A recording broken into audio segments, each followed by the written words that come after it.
হযরত আইয়ুব আলাইহিস সালামের উপরে অনেক বড় একটা সমস্যা চলে আসলো। সে 1 বছর নয়, 2 বছর নয়, পুরা 18 বছর সে রোগে আক্রান্ত হয়ে পড়লেন।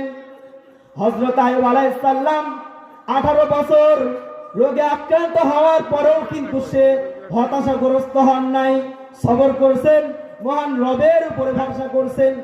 তার সারা শরীরে পোকা হয়ে গেল, কিরা হয়ে গেল, তার প্রত্যেকটা শরীরের অঙ্গ প্রত্যঙ্গে পোকা হয়ে গেল।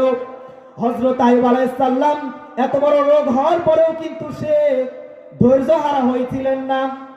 এইরকম ভাবে তার শরীরের শুধুমাত্র একটা অঙ্গ ফাঁকা ছিল, সেটা হলো জিহ্বা। তার জিহ্বায় পোকা হয়েছিল না। আস্তে আস্তে জিহ্বাতে যখন পোকা ধরা শুরু হলো, তখন হযরত আইয়ুব আলাইহিস সালাম মহান রবের কাছে প্রার্থনা করলেন, হে রব্বুল আলামিন, আমার পুরো শরীরে পোকা হয়ে গিয়েছে, আমার পুরো শরীরেই তো অঙ্গ প্রত্যঙ্গে পোকা হয়ে গিয়েছে, শুধুমাত্র আমার জিহ্বাটা বাকি ছিল।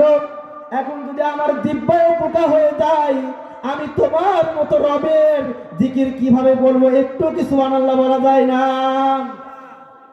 চিন্তা করে দেখেন, সে 18 বছর রোগে আক্রান্ত আছে, তাও কিন্তু তার রবের কথা কিন্তু সে ভুলে যান নাই।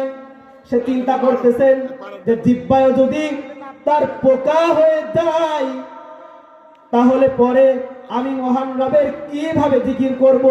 মহান রব তার এই সবর করা, এই ধৈর্য ধারণ করা এত পরিমাণ পছন্দ করলেন যে মহান রব তাকে অল্প কিছুদিনের ভিতরেই সুস্থতা দান করলেন। একটু কি সুবহানাল্লাহ বলা যায় না?